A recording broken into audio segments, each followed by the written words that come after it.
So we're in London. I'm talking to Aditya Kaul from Tractica, which is an AI specialist research company. Aditya, we're in the lead up now to Mobile World Congress 2019.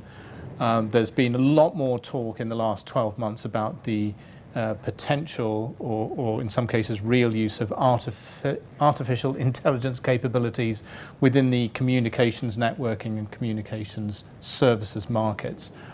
What do you think we can expect to hear that is real in terms of developments during Mobile World Congress this year? And what are the big trends you're seeing around AI, and particularly AI as part of the 5G story? Yeah, it's interesting. So we've been hearing a lot about AI and 5G. I mean, essentially, you are these two big technology trends. So you have 5G, which is coming up. It's the next generation wireless technology. AI, which is sort of this massive shift in how you basically build software, right? And so these two basically, it's a perfect storm, these two technologies coming together, and companies are trying to pick this up. And for me, there's a few things there. So one is, how does AI and 5G come together? What does 5G add to the table which makes AI better? And if you talk to the telecom companies, you talk to communication service providers, the answer you'll essentially get is that essentially 5G brings the cloud processing closer to the device. And so right. what they mean by that is essentially you have these very high compute processors in sort of base stations on your lamppost, on a street corner, essentially small cells, right?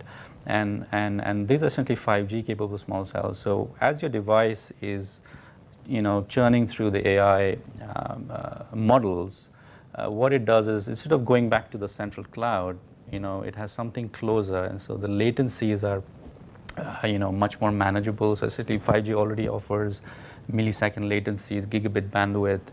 So essentially 5G brings that capability to essentially offload some of that processing from the central data center down to sort of the street corner. Right, to the distributed cloud. Yeah, to the distributed cloud. And so essentially it's this whole architecture of decentralized processing for AI. And that is great. In fact, it sort of rhymes and chimes with what we're seeing overall in terms of, there's a lot of talk about decentralized web, where all the control is not with sort of these 3 or 4 large internet companies. It's all related to the whole privacy question and security and all that. So there's this whole movement which is it's sort of in the still early stages, but I think the next decade we're going to see some of that decentralized web becoming more prominent. And so AI and 5G essentially sort of dovetails very well into that sort of overall decentralized trend. But I think the bigger takeaway for me is that it's essentially it's a war for control.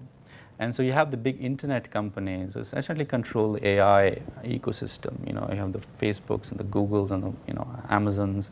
They essentially control a lot of the AI algorithm development, but they also control a lot of the data center. Right. Okay. Properties where a lot of the. So it's a concentration of the capabilities. Exactly. So they essentially control a lot of that side of the AI landscape or the ecosystem. And then you have sort of the 5G side of things, which is controlled by the communication service providers, the OEMs, the telecom OEMs. Today, as it stands, AI is essentially more of a cloud-based technology. And what the Googles and also the Huawei's, possibly the device vendors, are saying is that AI can be done on the cloud, but it can also be done on the device. For them, it can be either the cloud or the device. What the communication vendors are saying is that, hey, look, we also have this little thing in between, which is the base station or the small cell, right, where we can do some of that processing. So it's going to be sort of a very interesting sort of battle for that sort of space. Where does that processing happen? Does it happen on the device, on the cloud, or does it happen on that little small cell?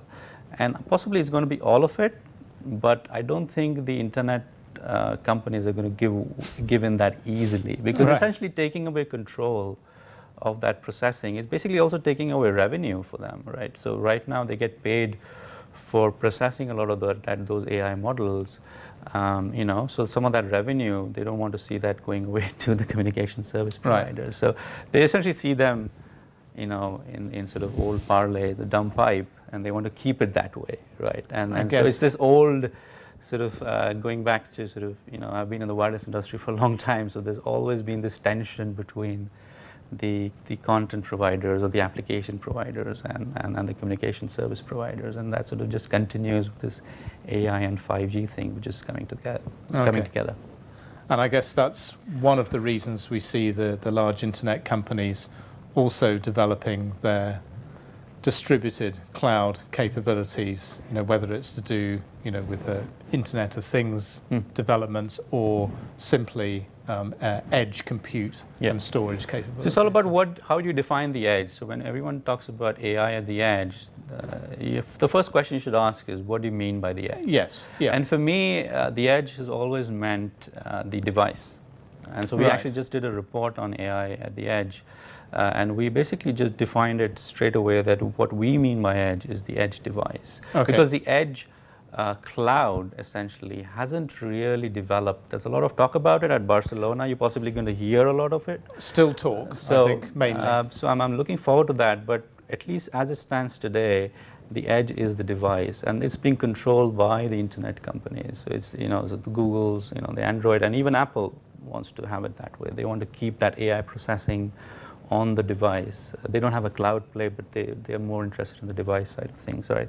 But on the other hand, as I said, the internet, the communication service providers, the chipset companies like Qualcomm, who are in the space, who supply to a lot of these communication service providers, they would like to have that processing being done. A piece of the action. Yeah, have a piece of that action, right? Yep, following the money. Yes, exactly. So it's interesting. It's very interesting. Absolutely. How this is all going to play out in the next few years. Excellent. So definitely a space to watch. Absolutely. Great. Excellent. Aditya, thanks very much. Thanks a lot.